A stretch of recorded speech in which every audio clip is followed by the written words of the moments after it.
During a visit to my son, where I was expecting warm hugs and grandchildren, I suddenly received a call from a detective. Don't go into his house, it's a trap. Shocked by the betrayal of my own flesh and blood, I obeyed and called the police. An hour later, the son I loved more than anything begged for forgiveness. Before we continue, please subscribe to the channel and let us know where you are listening in the comments. My finger pressed the doorbell. The door swung open. Seth stood there, his face tight as a closed fist. Not the expression of a son seeing his father, more like a creditor seeing a debtor. Seth, son, I came because today marks 3 years since your mother passed. I thought we could... Mom's gone, he cut me off. And what, now you're here for money again? How many times, Dad? I'm not here for money. I just wanted to be with you, with the grandkids. Lucinda appeared behind him, arms crossed over her designer sweater. Soul, you always show up with problems. First the investments failed, then Mom's treatment drained everything, and now your roof leaks. We're not a bank. Rain dripped down my collar. I stood on their porch like some traveling salesman they couldn't shake. I raised you, Seth. I gave you an education, bought your first car, helped with the down payment on this house. Yes, and you never let us forget it. His voice rose, sharp enough to cut. You know what, Dad? You were a good father only when you had money. We don't need you now. The words hit like a punch to the sternum. My hand reached for the doorframe, steadying myself against wood that suddenly felt more solid than my own legs. Don't need me? I'm your father. Lucinda stepped forward, her perfume somehow reaching me even through the cold October air. Until you respect our boundaries and our decision, you won't see the grandchildren. That's final. A curtain moved upstairs. 2 small faces pressed against the glass. Thurman and Soul Jr., my grandsons. They waved. Thurman! Soul Jr.! Grandpa's here! Lucinda's hand shot out, yanking the curtain closed in one swift motion. The faces disappeared. Leave! Now! Right now! Seth's jaw muscles worked beneath his skin. The door slammed. The sound echoed across their perfect suburban street with its perfect suburban lawns and its perfect suburban families who probably didn't throw their fathers out like yesterday's garbage. I stood there, hands still raised from my attempted wave. How long? 5 seconds? 10? Long enough for the rain to soak through my jacket. Long enough for Mrs. Patterson next door to pretend she wasn't watching from behind her Venetian blinds. My feet moved backward down the 3 porch steps. 1, 2, 3. Each one feeling like descending into something I couldn't name yet. The walk to my car stretched impossibly long, 20 feet that felt like 20 miles. My Honda Accord sat under the streetlight, patient and waiting, the only thing in the world that wouldn't turn me away. I got in, closed the door. The rain drummed on the roof, a rhythm without melody. In the rearview mirror, their house glowed warm and yellow, every window blazing except the one upstairs where the curtain stayed drawn. I remembered when Seth was 8, how he'd drawn a picture of our family, 4 stick figures holding hands under a smiling sun. He'd written, "The best family" across the top, in uneven crayon letters. I'd kept that drawing. It was in a box somewhere in my basement, probably water damage by now since the roof leaked. The roof I needed $3,000 to fix. My hands gripped the steering wheel. They trembled. When had I gotten old hands? Spotted, veiny things that looked like they belonged to someone else. You were a good father only when you had money. I tried to start the car. The key wouldn't turn. Or maybe I just couldn't make it turn. My fingers wouldn't cooperate with simple mechanical processes. Rain hammered harder. The windshield blurred. Not from rain, from something else, something hot tracking down my cheeks. I'd held Seth when he was born, 6 pounds, 4 ounces. He'd wrapped his entire hand around my pinky finger, and I'd thought, I'll protect you from everything. Who protects me from you? The house lights blazed on, perfect, warm, closed. I sat in my car in the dark and the rain and the cold, and I couldn't remember how to make my hands work well enough to turn a key. The key scraped against the lock 3 times before I managed to get it in. My hands hadn't stopped shaking since I left Seth's house. The door opened to darkness. I fumbled for the light switch, and the emptiness of my house crashed over me like a physical weight. Every corner screamed with absence. Magdalena used to fill this space, with her humming while she cooked, with her laughter at some stupid joke I'd made, with her mere presence making 4 walls into a home. Now it was just walls. My wet coat dripped a trail across the hardwood as I made my way to the kitchen. The bottle of whiskey sat where it always did, in the cabinet above the sink. I poured 2 fingers into a glass, watched the amber liquid catch the overhead light. Then I set it on the table without drinking. My stomach couldn't handle it. Couldn't handle anything. The photographs on the walls pulled at me like magnets. Our family, frozen in happier frames. Seth's first day of school, missing tooth, superhero backpack, grin wide enough to swallow the world. Seth's graduation, black gown, diploma held high, pride radiating from every pixel. Seth's wedding, Lucinda in white, Seth in his rented tux, both of them smiling at the camera instead of each other. I should have noticed that. The way they smiled at the camera, not at each other. The wedding photo sat on the mantel in an expensive silver frame they'd given me for Christmas 3 years ago, back when they still gave me Christmas gifts. I picked it up, studied Lucinda's face. Even then, something cold lived behind her eyes. Magdalena had seen it. "She's taking him away from us, Sewell." My wife's voice echoed across the years, gentle but firm, the way she always spoke difficult truths. "She just wants to be a good wife," I'd answered. Defended Lucinda, defended my son's choice. How many times had I been wrong? I set the photo down and went to my desk. The drawer stuck. It always stuck, but I yanked it open hard enough to make the wood groan. Bank statements spilled across the desktop, a paper trail of my own stupidity. I grabbed a notebook and pen, started writing. March 2015, $10,000. Business opportunity. Seth said he'd found a sure thing, some tech startup that would triple our money. Never mentioned it again. November 2015, $15,000. Kids Education Fund. Thurman wasn't even born yet. April 2016, $8,000. Car repair. His Lexus looked fine when I saw it 2 weeks later. July 2017, $12,000. Emergency medical bills. Whose? He never said. On and on, each entry a broken promise. Each amount another piece of my retirement carved away. The pen moved faster. September 2018, February 2019, October 2020.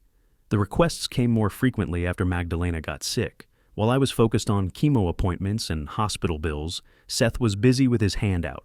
Total, $145,000. $145,000. More than a decade of my son treating me like an ATM with legs. Every time, he'd promised to pay me back. Just until I get the bonus, Dad. Just until the refinance goes through. Just until the stock options vest. Just never. The whiskey glass sat untouched, condensation pooling on the wood table. I should have put a coaster under it. Magdalena always reminded me about coasters. Magdalena.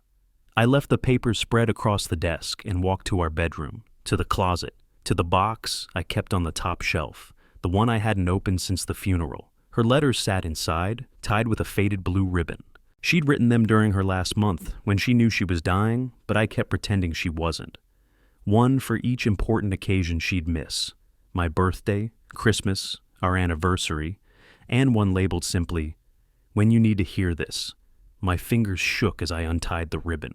The paper crinkled, delicate with age and love and truth I hadn't wanted to face. "My dearest soul," I read aloud to the empty bedroom, "if you're reading this, I'm already gone. I want you to know, Seth isn't the boy he used to be. Love him, but protect yourself. Promise me. Your Magdalena." The words blurred. The paper trembled in my hands. "I'm sorry, love," I whispered to the walls, to the ghost of her still living in this house. I didn't listen, but now I understand. Her wedding ring sat in a separate box, small and velvet, and still holding the shape of her finger. I'd wanted to bury it with her, but she'd insisted I keep it. "For when you need to remember," she'd written in another letter.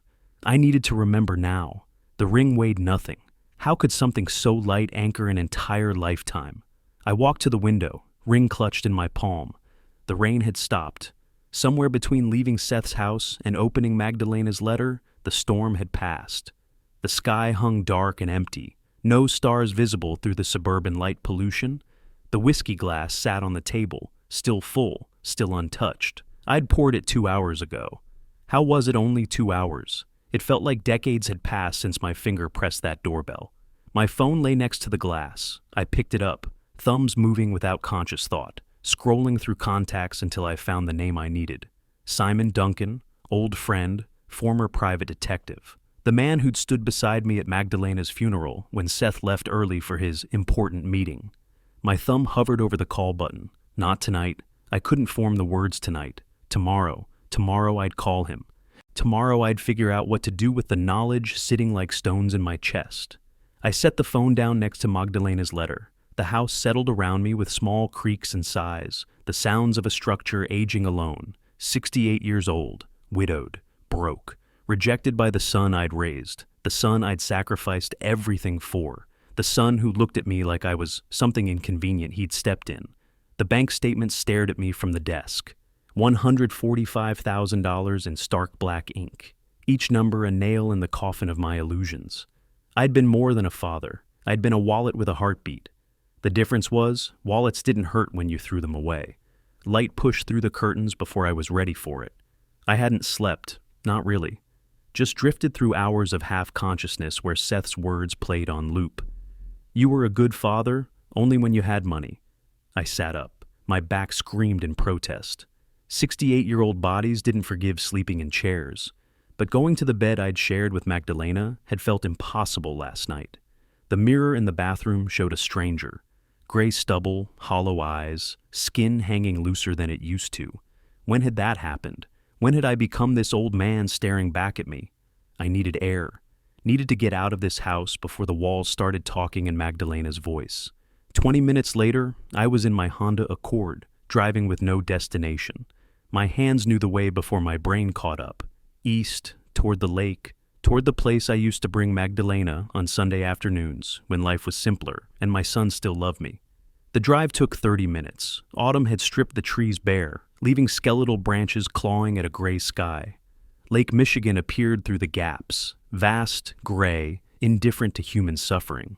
I parked in my usual spot, the one under the oak tree that probably wasn't there anymore in another decade. Everything died eventually. The path along the shoreline stretched empty except for a few joggers and one father teaching his son to ride a bike. The boy's laughter carried on the wind, bright and pure and absolutely gutting. The father held the bike seat, running alongside. "I've got you! I'm right here! Don't let go!" The boy's voice cracked with fear and excitement. "I won't! I promise!" I remembered. Seth was 5. The bike was red with training wheels we'd just removed. He'd begged me for weeks to take them off, insisted he was ready, but now he wasn't so sure. "Dad, I'm scared. What if I fall?" "I'm holding you, son. Always holding you. I'll never let go." But I had let go, eventually. That's what fathers do. They let go so their children can ride alone. I'd watched him pedal away, wobbling but triumphant, shouting back at me, "I did it, Dad. Look." I'd been so proud, so sure I was raising a good man. Now I sat on a bench and watched another father hold another son. And I wanted mine back. Wanted the little boy who thought I hung the moon. Wanted the teenager who asked my advice about colleges. Wanted any version of Seth except the one who slammed doors in my face. An elderly couple sat down on the other end of the bench, holding hands like they'd been doing it for 50 years. Probably had. "Such a beautiful day, isn't it?" the woman said, smiling at me with the easy friendliness of someone whose life hadn't recently imploded. "We just came from seeing our grandchildren. Do you have grandchildren?" The question landed like a knife between my ribs. "I have 2, but I haven't seen them in a while." "Oh, that's difficult." The man's face softened with sympathy. "I hope you'll see them soon." "Yes, I hope so too." They left after a few minutes, still holding hands, still happy. I sat alone and felt the contrast like a physical ache. I closed my eyes. Other memories surfaced, uninvited but relentless. Seth's college graduation. The ceremony dragged on for hours, hundreds of names called, before we finally heard Seth Michael Carroll. He'd walked across that stage like he owned it, diploma raised high, grin splitting his face. Afterward, in the parking lot, "Dad, thank you for everything. I'll make you proud. I promise." "You already have, son. You've made me the happiest father in the world." Had I been happy? Or had I just been useful? The wedding came next in my mental slideshow. Seth in his rented tux, Lucinda in her expensive gown that I'd helped pay for without being asked. They'd stood at the altar and promised forever, and I'd sat in the front row trying to ignore the cold knot in my stomach. At the reception, Lucinda had cornered me by the bar. "Sewell, I want you to know, I'll take care of Seth now. He doesn't need to depend on his parents anymore." She'd said it like it was reassurance. It had sounded like a threat.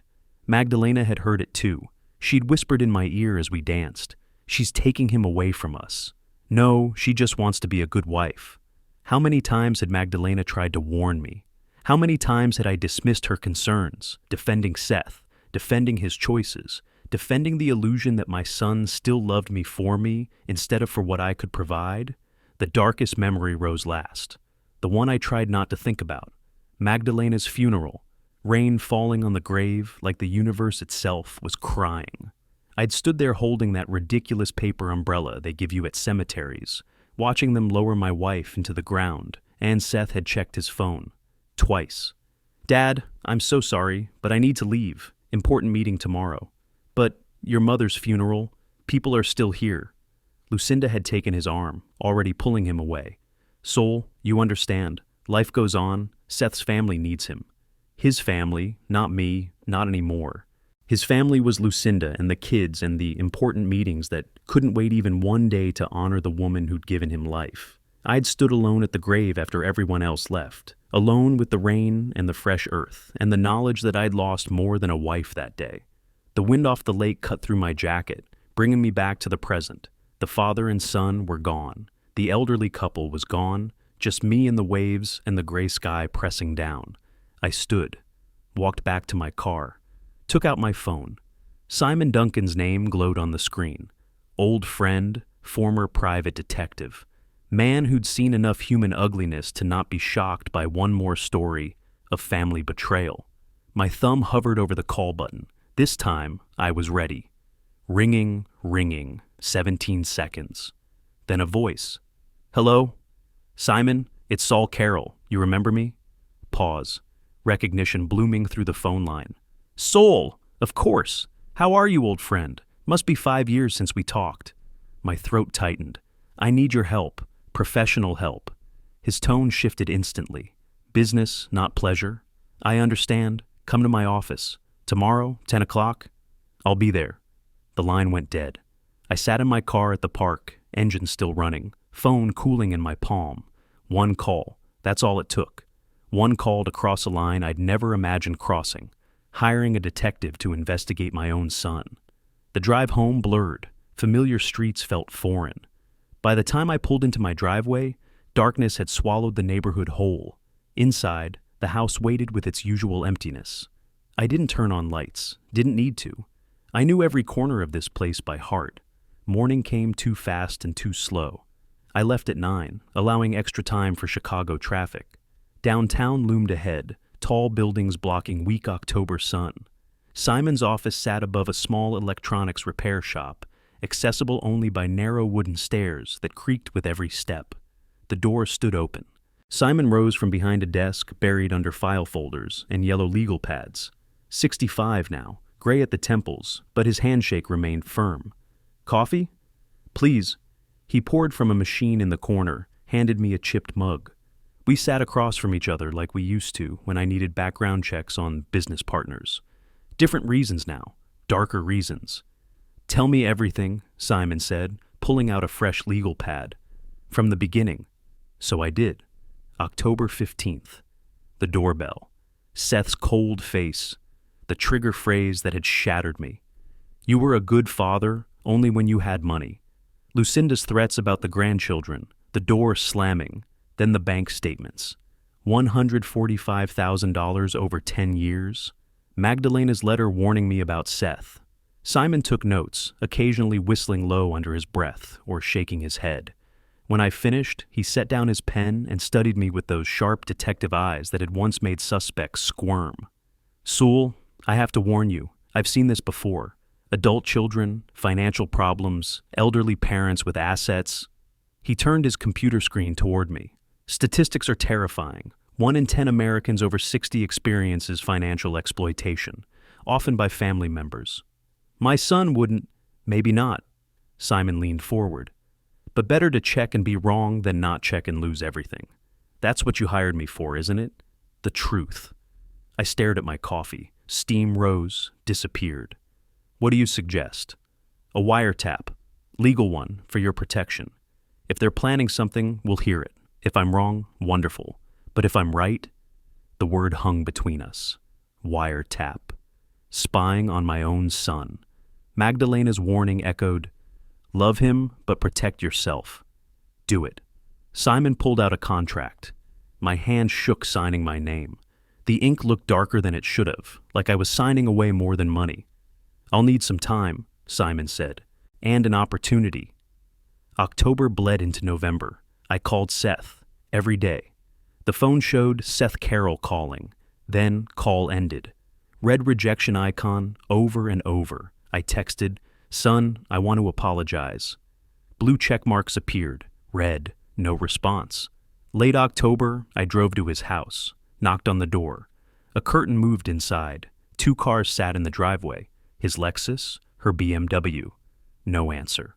I stood on that porch like a beggar at a castle gate, finally turned, left. Early November, I went to the elementary school. Saw Thurman and Soul Jr. playing during outdoor recess. Waved. They didn't notice me standing behind the chain-link fence. Then Lucinda appeared, saw me, grabbed their hands hard. Get in the car, now, fast. They drove away. I stood there holding the fence, watching my grandchildren disappear around a corner. Thanksgiving passed. The calendar on my wall turned pages I barely noticed. December arrived cold and gray. My phone stayed silent. I checked it constantly. Nothing. Early December, Simon called. They're away this weekend, I'm going in. That night, while Seth's family visited Lucinda's parents in Wisconsin, Simon worked. He wore gloves, dark clothes, professional. I didn't ask how he entered, didn't want to know. Living room, miniature device behind a family photo. Kitchen, another device tucked under a cabinet. He tested everything from his car outside, then left without a trace. 2 days later, I sat in his office again. Simon handed me headphones and showed me an app on my phone. You'll hear everything they say in those rooms. I hesitated, headphones heavy in my hands. Be ready, Simon warned. If they're planning something, you'll hear it. And Sewell, it won't be pleasant. I'm ready for anything. But I wasn't, not really. Nobody's ever ready to hear their own child plot against them. 5 days I listened. Ordinary conversations, breakfast plans, arguments about whose turn to take out the trash. Nothing suspicious, nothing dangerous, just family. The family I wasn't part of anymore. Then, December 15th, my phone rang. Simon. The television droned about weather. My coffee had cooled, film forming on top. I stared at the empty screen, not really watching, just filling hours with noise. Then my phone rang. Unknown number first. Then the screen resolved. Seth Carroll. I startled so hard coffee sloshed onto my pants. Stared at the phone like it might be a hallucination. It kept ringing. My hands shook reaching for it. Hello? Dad, it's Seth. My heart lurched. Seth, son. Dad, I want to apologize. For everything. I was cruel. Lucinda understands too that we made a mistake. Cautious hope bloomed, dangerous and intoxicating. Really? Yes. The kids keep asking about you constantly, especially Soul Jr. He says, where's Grandpa? Why doesn't he visit anymore? My voice cracked. I've missed them so much. I know, Dad. That's why we want to invite you to dinner, Wednesday the 17th. Will you come? No hesitation. None. Yes, of course. What time? 7. Lucinda will make your favorite, roasted meat. I'll be there, I promise. Wonderful, Dad. See you then. The line went dead. I stood, walked circles around my living room, couldn't believe it. Reconciliation. After 2 months of silence, Seth apologized. The grandchildren missed me. Dinner on Wednesday. I grabbed my phone again, dialed Simon, hands trembling with excitement. Simon! He called! Seth called. When? Just now. He apologized. Invited me to dinner. The grandkids have been asking about me. Simon's voice shifted, became professional. Careful. Sewell, give me an hour. I'll check the recordings. But This is good news, right? Maybe, but let me verify. Verify what? He apologized. Sewell, 1 hour. I'll call you back. The wait stretched endless. I paced, made fresh coffee, dumped it out untouched, looked at family photos on the wall. Imagined Wednesday evening, Thurman and Saul Jr. running to hug me, Seth shaking my hand, Lucinda serving dinner, family again. Finally, my phone rang. Simon, I answered before the second ring. Come to my office now. You need to hear this. My stomach dropped. What? Now, Saul. Traffic crawled. 40 minutes felt like 40 hours. Climbed those familiar stairs, each step heavier than the last. Simon waited at the door, face grim. Sit down. His laptop sat open, audio file ready. He placed headphones over my ears, his hands gentle but insistent. Pressed play. Lucinda's voice, crisp and clear. Are you sure he'll come? Seth. Positive. He's desperate to see the grandkids. He'll eat out of our hands if necessary. My chest tightened. Lucinda. And that powder? You're certain it'll work? Seth. The notary said it's a mild sedative. He'll be conscious but compliant. He'll sign whatever we need. Compliant, sign, sedative. The words hit like individual punches. Lucinda. Documents are ready? Seth. Yes, transfer of all property to me. Power of attorney over his finances. He won't even remember signing. Lucinda laughed. Actually laughed. Finally, we'll get rid of this burden. Burden. I removed the headphones slowly. Looked at Simon. His face showed something between pity and fury. They want to... My voice barely worked. Poison me? Not kill you, but drug you, force you to sign documents. Soul, it's a crime. Serious crime. My own son. The hope from an hour ago curdled into something darker. Rage. Pure, cold rage. I stood, paced Simon's small office like a caged animal. We need to act, Simon said. And quickly. What do we do? First, you do not go to that dinner alone. But the grandchildren. Simon looked at me with those sharp detective eyes. Sewell, listen carefully. We have a plan. I leaned forward. The suit hung on my closet door for 3 days. Today I put it on. Dark blue, my best. I adjusted the tie in the mirror 3 times, hands unsteady. Looked at my reflection, old man playing dress up, pretending everything would be okay. It'll be fine, I told that old man.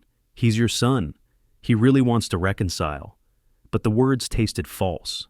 I went to the closet, pulled out wrapped gifts. Toys for the grandchildren, a remote control car for Thurman, building blocks for Saul Jr., festive wrapping paper, bright ribbons. I'd bought them last week before Simon played me that recording, before I knew. Placed them carefully on the passenger seat of my Honda.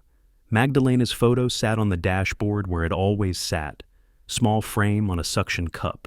I touched it gently. Honey, I'm going to see them. Finally going to see the grandchildren. Her frozen smile didn't answer. Engine started. I backed out of the driveway into early December darkness. Streetlights flickered on as I drove through familiar neighborhoods. Christmas decorations hung on houses, lights, inflatable Santas, reindeer, normal families preparing for holidays, happy families. I forced a smile, tried to convince myself. The dashboard clock read 6 to 10, 20 minutes to Seth's house. My hands gripped the steering wheel until knuckles showed white through skin. Each turn brought me closer, each street more familiar. Almost there, almost with my grandchildren. My phone rang through the Bluetooth. Screen showed Simon Duncan. Simon, I'm almost... Soul, where are you? His voice hit like a slap. I swerved. Another car honked, veered around me. I pulled sharply to the shoulder, hazard lights blinking. What? Simon, what are you... Don't go into that house. It's a trap. My breath caught. I know about the powder. You already... No, there's more. He was yelling, actually yelling. I recorded their conversation this morning. They detailed the plan. Soul, they want to trick you. Trick me how? I already know. If you sign those documents, they plan to declare you incompetent, put you in a nursing home, take everything. The word hit like ice water. Nursing home? My own son? Soul, listen to me. I already contacted police. Come to my office. Now. Don't go to Seth's house. I looked in the rearview mirror. Seth's house sat 5 blocks behind me, so close. Warm lights in the windows, looked inviting, looked safe, all lies. But the grandchildren. He said the grandchildren? They're not there. Simon's voice cracked with urgency. I verified. They sent the kids to neighbors. It's only Seth, Lucinda, and the fake notary. My vision blurred. The grandchildren aren't there? Sewell, turn around. Come to me. We'll stop this. But don't go there. Decisiveness replaced shock. I'm coming. Fast. Police are already en route. The line went dead. I sat in my car, engine running, hazard lights painting the interior red and amber, stared at that rearview mirror, Seth's house visible in the distance. Warm, welcoming, trap. Looked at the wrapped gifts on the passenger seat. Looked at Magdalena's photo. Grandchildren aren't there, I said to her frozen smile. Everything's a lie, everything. Anger replaced hope, cold, clarifying anger. I gripped the steering wheel, pulled back onto the road, made a U-turn, drove the opposite direction, toward downtown Chicago, toward Simon, toward whatever came next.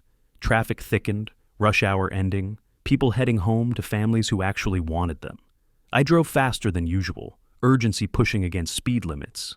Clock read 6:55. Seth expected me in 5 minutes. I didn't care. Downtown appeared, buildings blocking the weak December sun already setting. Parked haphazardly in front of Simon's building. Jumped out. Climbed those narrow stairs 2 at a time, 68-year-old legs burning with effort. Simon stood in the office doorway. Behind him, I saw silhouettes, multiple people inside. Police are here, he said quietly. Now listen carefully. We're going to stop this, together. The door stood open. Behind Simon, I saw 2 people. They rose when I entered, civilian clothes, professional postures that screamed law enforcement even without the badges. The woman stepped forward first, extending her hand. Mr. Carroll, I'm Detective Maria Gonzalez, Chicago PD. 40-something, sharp eyes, firm grip. This is Detective Wu. The younger man nodded. Asian features, calm demeanor, holding a laptop. Sir? Simon gestured to a chair. I sat, legs unsteady from climbing those stairs too fast. The clock on Simon's desk read 6:59 p.m. 1 minute until Seth expected me at his door. Detective Gonzalez wasted no time. Mr. Carroll, tell us everything that happened tonight. So I did. The phone call, Seth's warm voice, the invitation, Simon's urgent warning, the drive, nearly walking into their trap, 5 blocks away when Simon called. Detective Wu took notes on his laptop, fingers flying. Detective Gonzalez listened without interrupting, occasionally nodding. When I finished, she exchanged a glance with Simon. We've reviewed the recordings, she said. This is serious. Financial exploitation with intent, use of controlled substances for coercion. She paused. But we need the attempt. The attempt? My voice came out sharper than intended. You have recordings. Recordings give us grounds for investigation, but for arrest, we need proof they actually tried to commit the crime. Detective Wu turned his laptop screen toward me. Without an attempt, they'll claim it was just talk, planning fantasies, nothing actionable. They want to poison me. Simon's hand landed on my shoulder. Sewell, listen to them. Detective Gonzalez leaned forward. Mr. Carroll, we understand your fear, but without witnessing the actual attempt, we can't arrest them. They'll say it was a joke, hypothetical conversation. So what do I do? My hands clenched into fists. Just let them? You go to that dinner. The words hit like cold water. What? No, they'll... Detective Wu raised a hand. We'll be there. Not in the room, but nearby. You'll wear a wire and GPS tracker. We'll hear every word, know exactly where you are. A wire? I stared at the laptop, at the small device Detective Wu was pulling from a case, button-sized. Could barely see it. Microphone, he explained. Goes under your shirt. Wireless, 500-meter range. We'll hear everything they say. Detective Gonzalez pulled out a whiteboard, started sketching. Your job? Get them to vocalize the plan. Make them say out loud what they're doing. Sedative, documents, their intentions. How? Simon squeezed my shoulder. Play confused, slightly muddled, ask questions. They think you'll be drugged. Act like it's working. Detective Wu demonstrated with an empty glass from Simon's desk. Most important, do not actually drink the wine. Bring glass to lips. Wet them, don't swallow. He showed me, tilting glass but not letting liquid pass his lips. I watched, tried it myself with my cold coffee. Once, twice. Third time felt almost natural. Good, Detective Gonzalez said. When you see them bring out documents or the notary arrives, give us a signal. Touch your right ear. She demonstrated, casual gesture, like adjusting hair. Could be nothing. I repeated it. Right ear. Twice more until she nodded approval. We'll be in an unmarked van 1 block away, Detective Wu continued, hearing everything real time. Any sign of actual danger, we breach immediately. How long? My throat felt dry. How long do I have to? Until they vocalize criminal intent clearly, mention the sedative, the property transfer, the nursing home plan. Once they say it explicitly, we have what we need. The clock showed 7:08. Seth was probably checking his watch now, wondering where I was. Simon attached the button microphone under my shirt, hands steady and practiced. The GPS tracker went into my jacket lining, coin-sized, invisible. Detective Wu tested both on his laptop. Green lights, signal strong. Ready? Detective Gonzalez asked. Was I? Ready to walk back into that house, knowing what waited? Ready to pretend, to lie, to act like their sedative was working while recording every damning word? I thought of Magdalena's letter. Protect yourself. Promise me. I'm ready. Simon looked at me. Old friend, worry etched in every line of his face. Soul, you're brave. No. I stood, straightening my jacket. Just tired of running. We filed down the narrow stairs together. The unmarked van sat parked on the street. Dark blue, nondescript, could be anyone's. Detective Gonzalez and Wu climbed in back. Simon stayed on the sidewalk. I walked to my Honda Accord, got in. The wrapped gifts still sat on the passenger seat. Gifts for grandchildren who wouldn't be there. Evidence of my supposed naivety. My radio crackled. Detective Gonzalez's voice filled the car. Mr. Carroll, we're with you. You're not alone. We'll hear everything. Any sign of danger, we come in. Thank you. Simon raised his hand in farewell. Or maybe blessing. Hard to tell in the darkness. I started the engine, pulled away from the curb. In my rearview mirror, the police van followed at a discreet distance. Seth's house was 20 minutes away. 20 minutes to prepare, to steel myself, to remember. This was theater, performance, justice. The wire pressed against my chest like a second heartbeat. The house stood before me, light in the windows, warm, deceptive. I parked at the curb, killed the engine. 7:17 by the dashboard clock, fashionably late, believably flustered. The wrapped gifts sat beside me, prop for this performance. Deep breath. Remember the training. Fake the drinking. Act drugged. Touch right ear for signal. Police 1 block away, hearing everything. I grabbed the gifts, got out.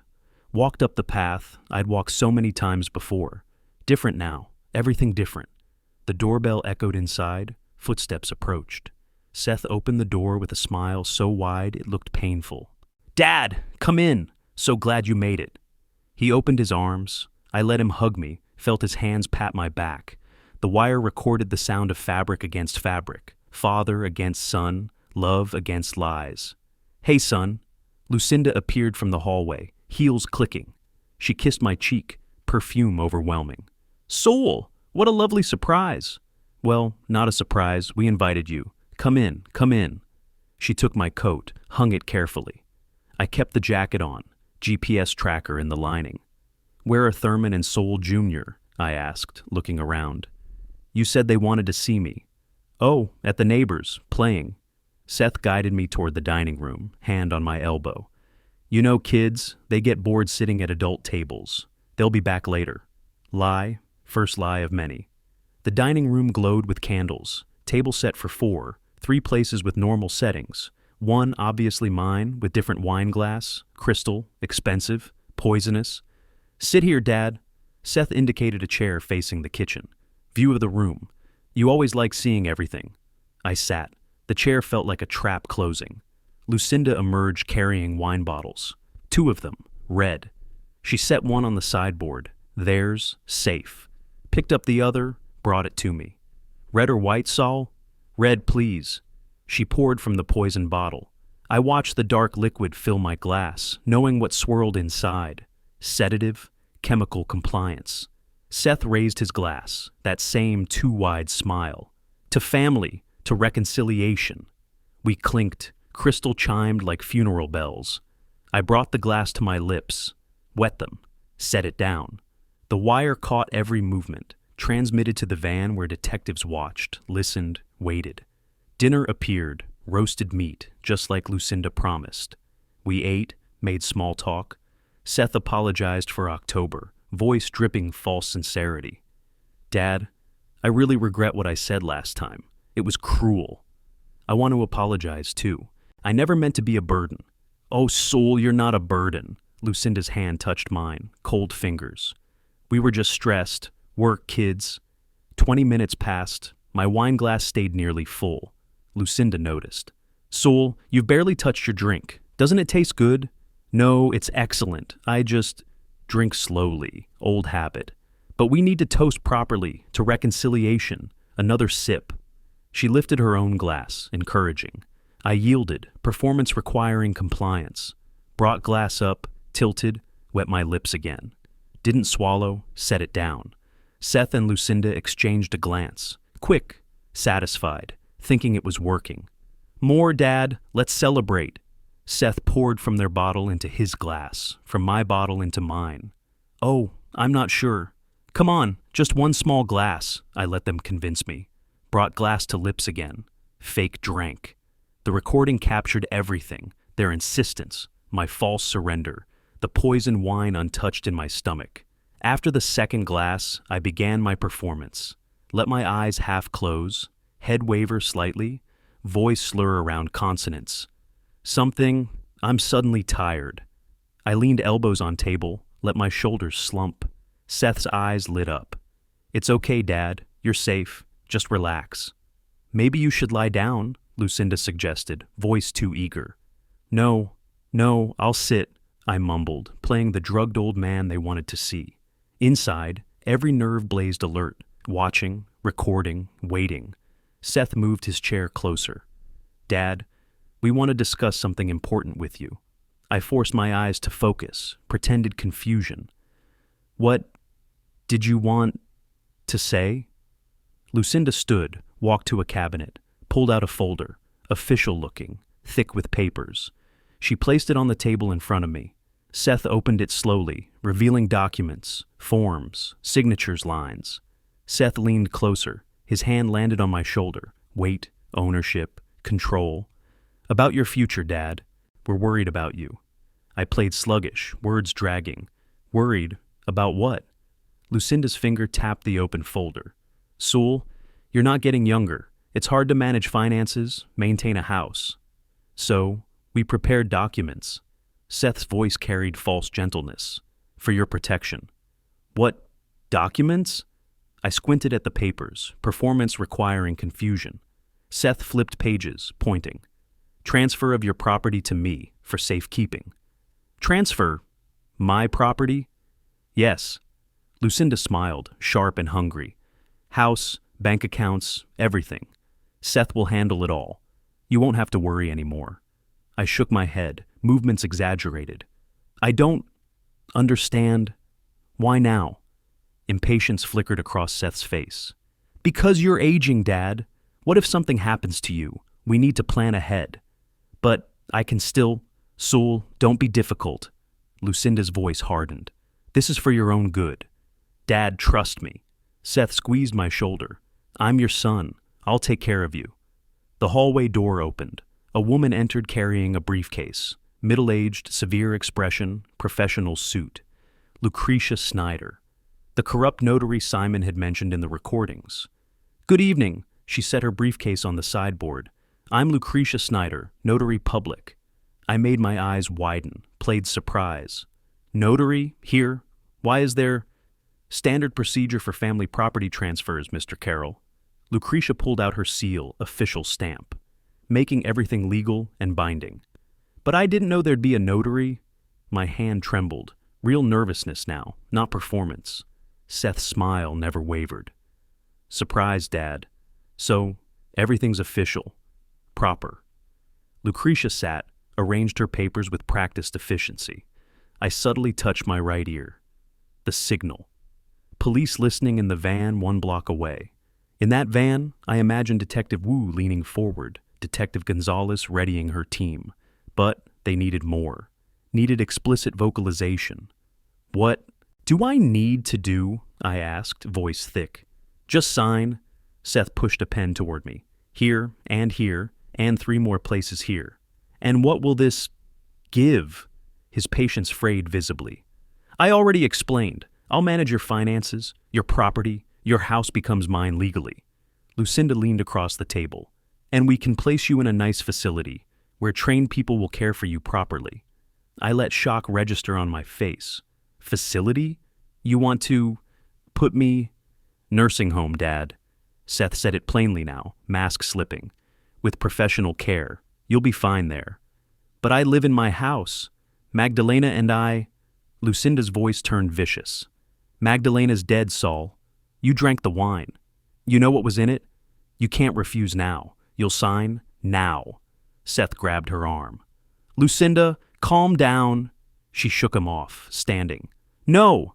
We didn't spend months planning for him to back out now. I touched my ear again. Second signal. Months? What months?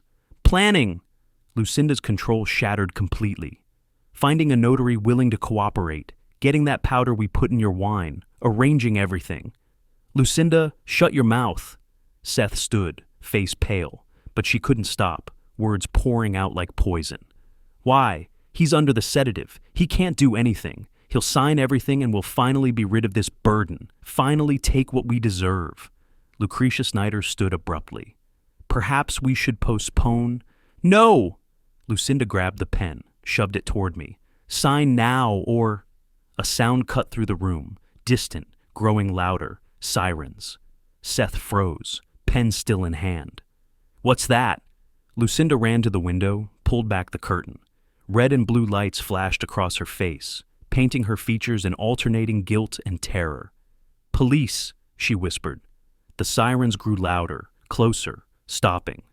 Seth looked at me, really looked for the first time since I'd entered, saw my clear eyes, my steady hands, my conscious, alert face. You're not drugged. I met his gaze. No. The front door exploded inward. The pen was cold. I took it, hand trembling for their benefit, brought it to the signature line, hovered there, frozen moment, everything suspended. Seth leaned closer, breath audible. Lucinda's hands gripped my chair back. Lucretia readied her seal, metal catching candlelight. I squinted at the document, playing confusion.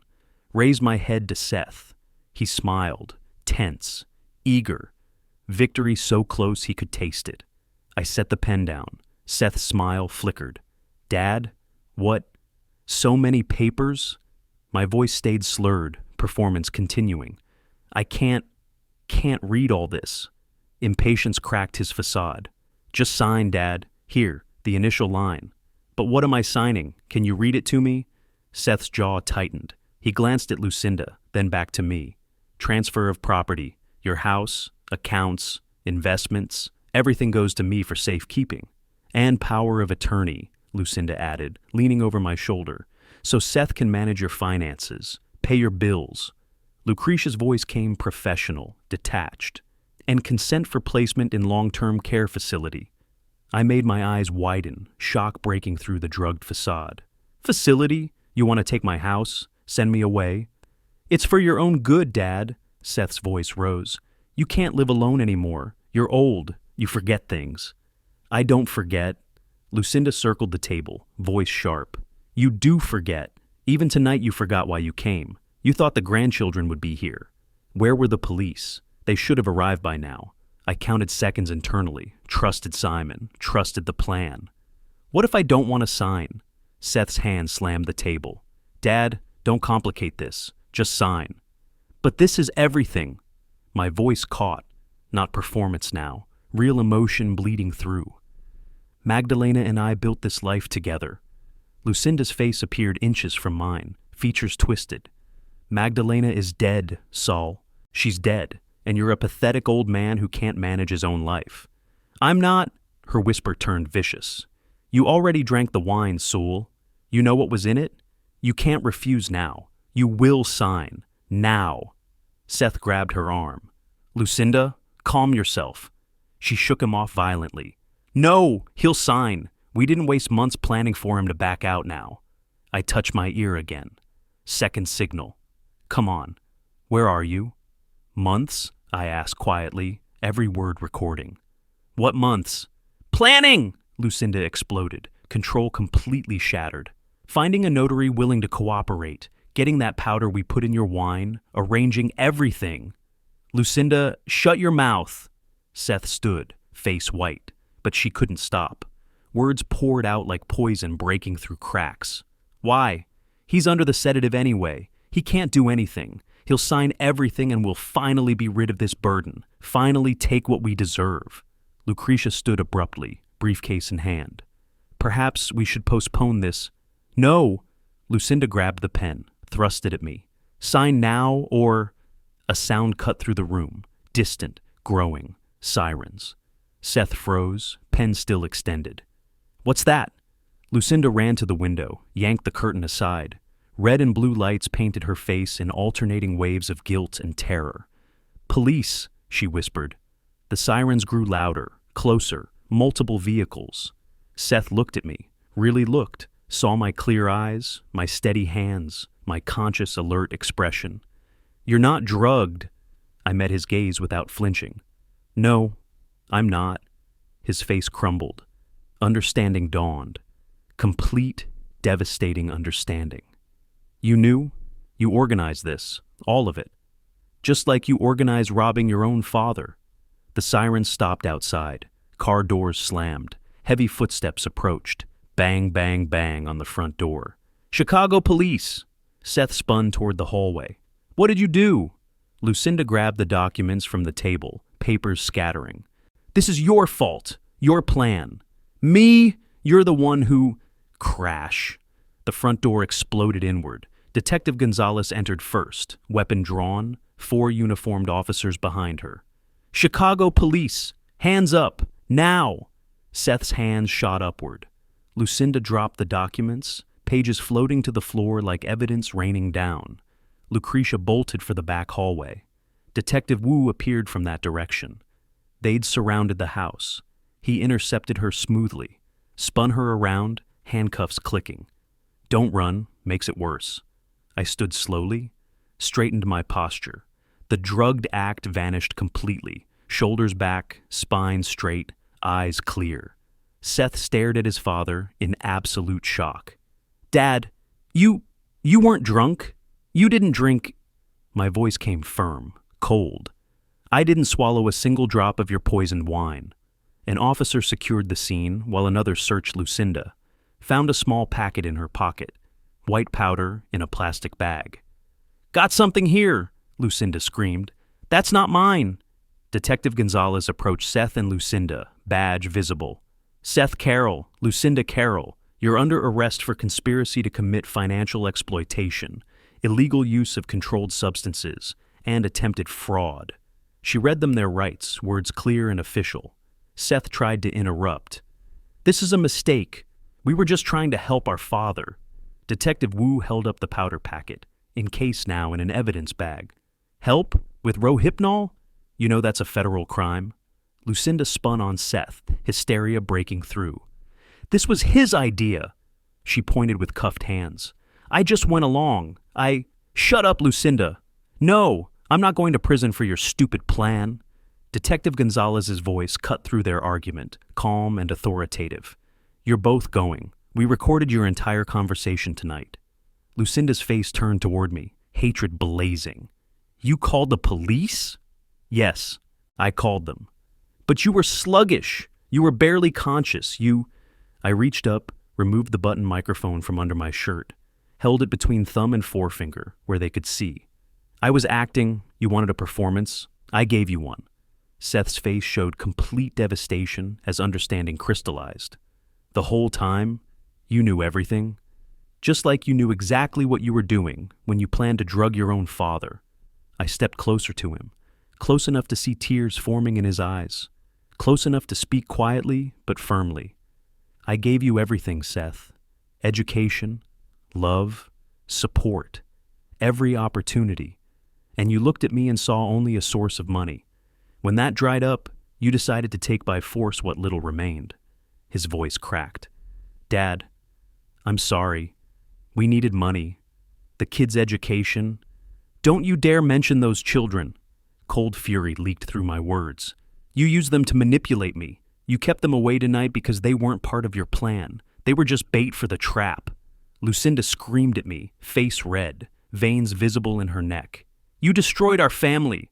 I turned to her, voice ice. I saved myself. You destroyed the family the moment you decided to poison me. Detective Gonzalez gestured to the officers. Take them. 2 officers guided Seth toward the door, hands cuffed behind him. He turned back one last time, eyes pleading. I looked away.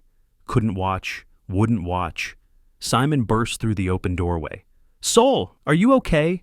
I turned, saw my old friend. Something inside me cracked, not breaking, just releasing. We embraced.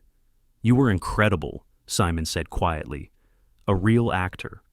I just wanted to survive. Detective Gonzalez approached, professional smile softening her features. Mr. Carroll, you'll need to give an official statement tomorrow at the station, but tonight, you're free and you're safe. Thank you. My voice barely worked. Thank you all. Officers led Lucretia out next, then Seth and Lucinda. The house fell silent except for the distant crackle of police radios outside. Simon and I stood in the middle of the dining room, the table still set, candles still burning, my untouched wine glass still full of poison. Everything over. The courtroom was full. March morning. Final day. I sat on the witness stand and looked at my son. Seth kept his head down at the defense table, couldn't meet my eyes. Lucinda cried beside him, had been crying throughout the trial, but the jury's faces showed no sympathy. They'd heard the recordings, seen the evidence, understood exactly who these people were. The prosecutor stood, addressed the jury one final time. Ladies and gentlemen, you've heard how a son, entrusted with everything, planned to destroy his own father for financial gain. She pressed play on the audio system. Lucinda's voice filled the courtroom through speakers. Finally, we'll get rid of this burden.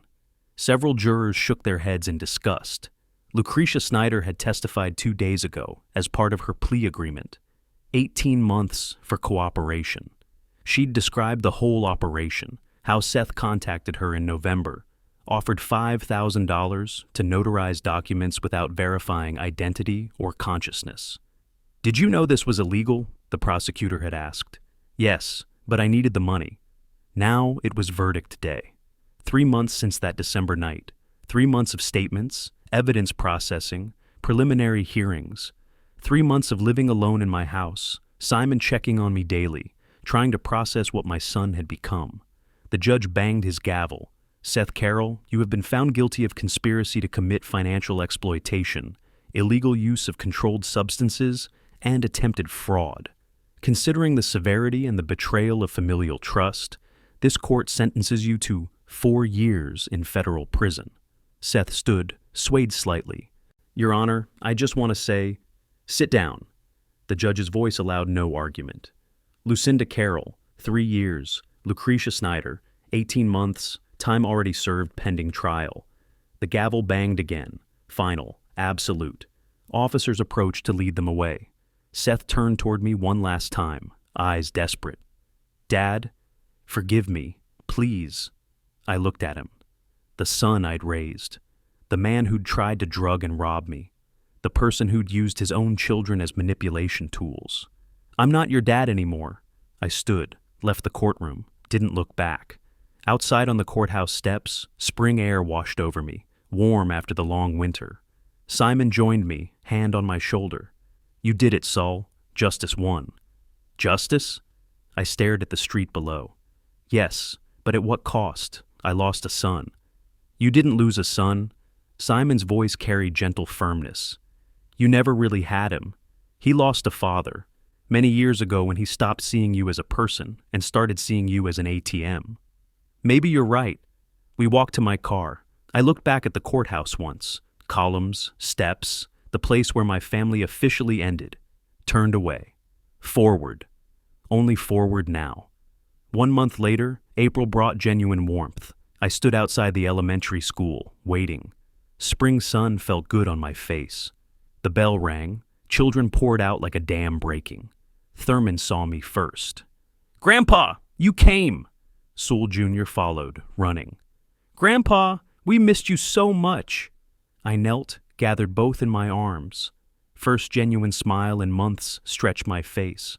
They felt solid, real, alive with the energy only children possess. Their aunt approached, Magdalena's younger sister, who'd taken custody during the trial. "Sewell, thank you for coming. The children have been asking about you constantly. And I've wanted to see them, finally." We arranged regular visits, Thursdays after school, Saturdays for activities, building something new from the wreckage of what had been. The boys chattered about school, friends, a science project on volcanoes. I listened, heart warming with every word. They were innocent in all this. Victims like me, but younger, more resilient. They'd heal. Maybe I would too. Dawn came early to my front porch. I sat with coffee, watching colors spread across the sky. Purple fading to pink, fading to gold. New day beginning. Magdalena's photo rested on the small table beside me. I touched the frame gently. "You were right, Magda, as always. But now I'm safe, and the children are protected. I promise to care for them properly, the way you wanted." The sunrise painted everything in fresh light, ending and beginning both. Grief and hope mixed together in ways I was still learning to understand. I took a sip of coffee, looked at the dawn. New beginning, I said to the empty porch, to myself, to whatever came next. Peace settled over me. Not happiness, not yet. Maybe not ever in the way it used to be. But peace, acceptance. The knowledge that I'd survived, protected myself, and found a way forward. The sun climbed higher. I sat and watched it rise. Finally. If you like this story, please like this video, subscribe to the channel, and share your impressions of this story in the comments. To listen to the next story, click on the box on the left. Thank you for watching.